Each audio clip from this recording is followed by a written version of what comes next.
So we know that our students have gone through a very traumatic event and continue to be traumatized and stressed and anxious. And it's crucial during this time for our students to have the support of the adults and to build those relationships with their teachers and staff at the schools as they go through and continue to process all that's happening around them. When COVID-19 first shut down our schools back in March, we wanted a way to stay connected with families. And so we started writing articles, weekly articles on topics like how to keep a routine at home, how to be successful with distance learning, because these things were all new. The wellness team worked sifting through resources in different categories. We have self-care, mental health, trauma, crisis, and community resources. And within those, you can look through those from the view of the parent portal, the staff portal, or a student portal, and it will show you different things that would be related to you personally. With this pandemic and distance learning, it's really important that we know where the kids are. And with that, teachers are taking attendance, but they're also gauging engagement and participation. And if we're seeing that a student is not engaged in class and specifically not attending classes, we reach out to the teacher, the family, and sometimes the students themselves just to check in and see what's going on, to see how we can support that unit. For example, a principal and a social worker took a family a desk so that the student has a set place to do her schoolwork so that she can be more engaged and attend class regularly. This year, we've partnered with San Jose State University and Cal State East Bay to host 3 social work interns.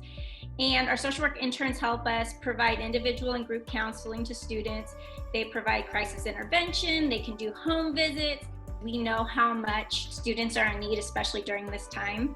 And we also know that families are struggling, so the more support that we can offer the families, the better it is for our community. We have had a crisis in the community since the pandemic, and with the procedures and processes that we had in place, we were able to quickly respond and provide tools and support for the families and the teachers, and then as well as students individually and in small groups so that they could rejoin their classrooms and continue their academic learning as quickly as possible. We want to give our teachers options to provide social emotional support to our students as much as possible. The social emotional curriculum that we're adding is woven into lessons that provide basic social skills support, how to interact with friends, how to interact with teachers, how to handle various feelings. In addition, the curriculum is adding COVID-specific content to ensure that we are supporting our students to the best of our abilities. With offering them these supports, we're also giving them kind of that social aspect that they're missing out on, because they're able to connect with adults that they have never met before, just like when they're in the normal school setting, especially for our 7th graders who are coming from the elementary school now in middle school. I mean, this is a brand new environment for them. And so, naturally they're going to struggle. And this is something to just kind of get them back on their feet. Students are not able to learn well unless they feel safe and unless they feel connected.